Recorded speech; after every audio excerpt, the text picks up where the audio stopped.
Okay, I seen a young man talking on TikTok about ratifying the 13th Amendment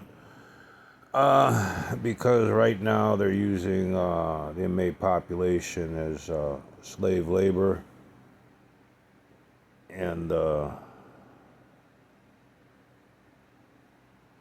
it's not right. I mean, to be honest with you, I was in prison, and they pay you very little for a whole lot of work, but that's besides the point. They teach nothing, give no skills for these people when they get out, so they have nothing to turn to. Okay, so that's what we're going to talk about. But as far as using them for cheap labor, almost nothing. There's something else I want to talk to you about. All right, a workable item right now.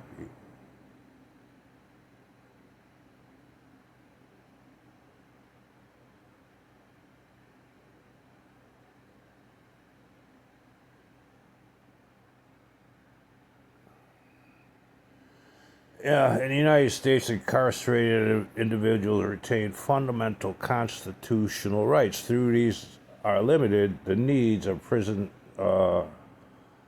security, discipline, and order. The extent of these protections is primarily shaped by several key amendments.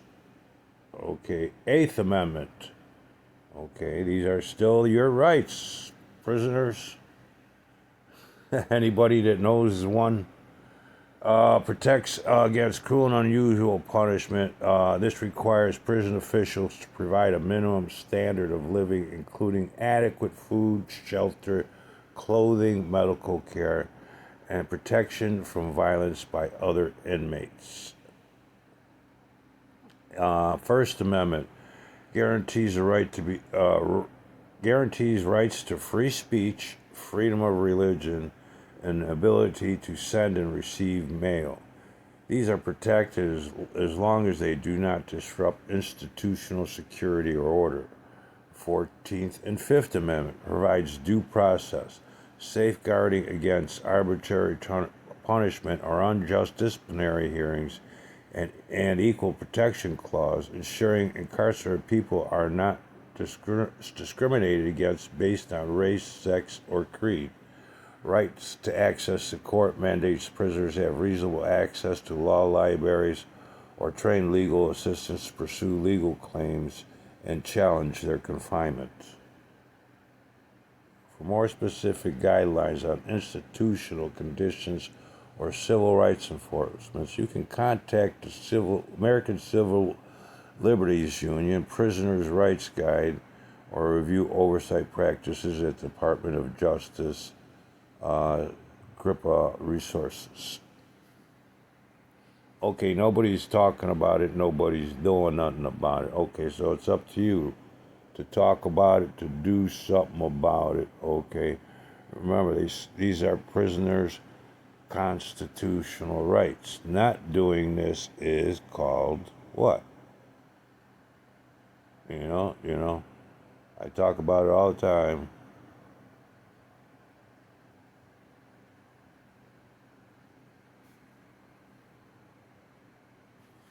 Deprivation of rights occurs under the color of law when a person acting under official government authority willfully subjects another person to the deprivation of rights protected by the United States Constitution or federal laws.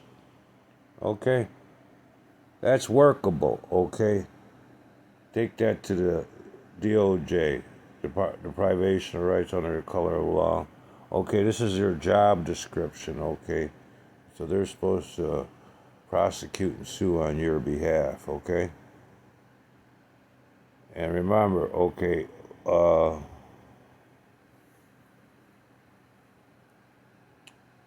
which one is it?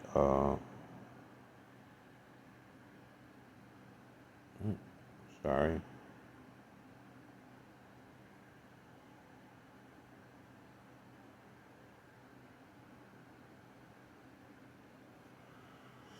The U.S. Oath of Public Service, legally known as the Oath of Office for federal civil servants and elected officials, solemn pledge to support and defend the United States Constitution, bear true faith to it, faithfully discharge duties of their position.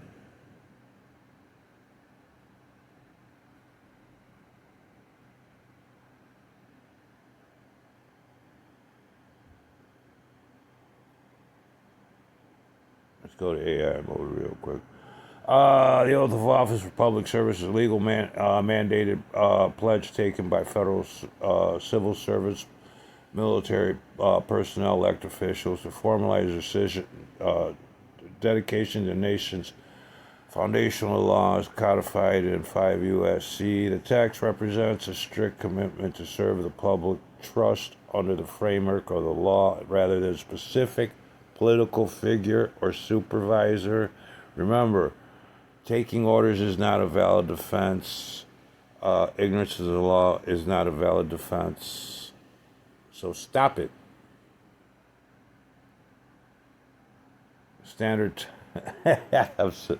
I'm pissed, people. You know, I tried to change this while I was in there in '79, but nobody would listen to me, especially people I was locked up with. You know, not just the inmates, but, you know, and they locked me out of the law library. Couldn't go in there no more. Standards text of federal oath, except for the president who has a distinct oath outlined in the Constitution. Every individual elected or appointed civil service or uniform service must recite the following text. The text of the oath mandated by law requires individuals to swear affirm to support and defend the United States Constitution, bear true allegiance, avoid evasion, and faithfully discharge their duties. It is often referred to as oath of office. Constitutional loyalty. The oath emphasizes allegiance to the United States Constitution over any individual, agency, or political leader. Okay, let me reiterate that. Constitutional loyalty. The oath emphasizes allegiance to the United States Constitution over any individual or political leader. Defense obligations requires protecting domestic institutions from both foreign and domestic threats. We have a lot of domestic threats these days. Professional duty ensures the faithful and impartial performance of official, technical, or administrative responsibilities.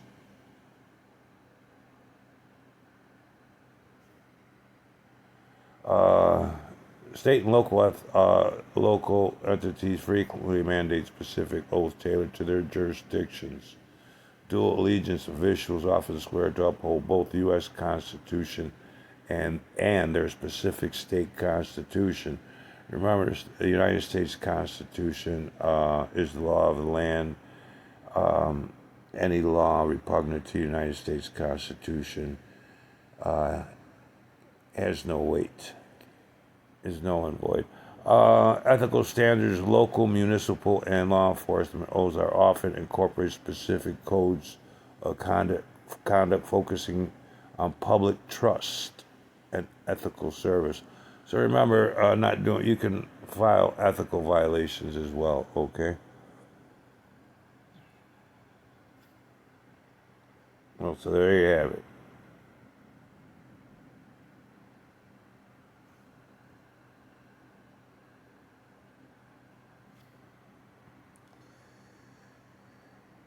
Prisoners' constitutional rights are non-existent. I know, because I was there. Violating federal law, people.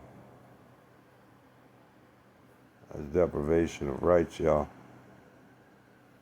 So you could do something about it. You know, instead of waiting for Congress, you know, to amend the 13th Amendment, you know, at least make sure they get the health care is practically non-existent.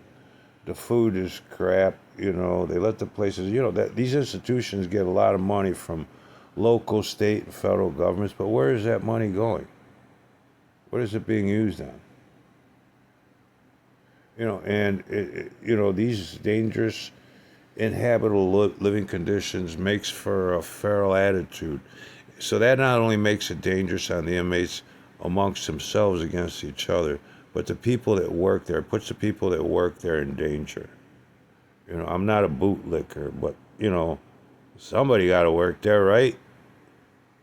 But, you know, it's going to be hard for them working with people that are sick, hungry, their mental health care needs aren't being taken, or their physical health care needs aren't being taken.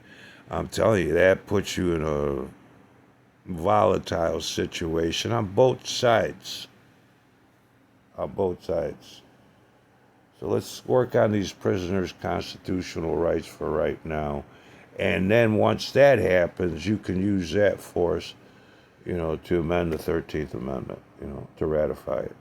Okay, nothing but peace and love for you, all right? May your Creator always be with you and rain many blessings. I wish you a long life and good health, even if you're incarcerated. You're still a human being. You're still a citizen. You're still one of the people, we the people. And we got to work on that education thing, all right? And finding a place for you to work when you get out. All right. Peace and happiness, y'all.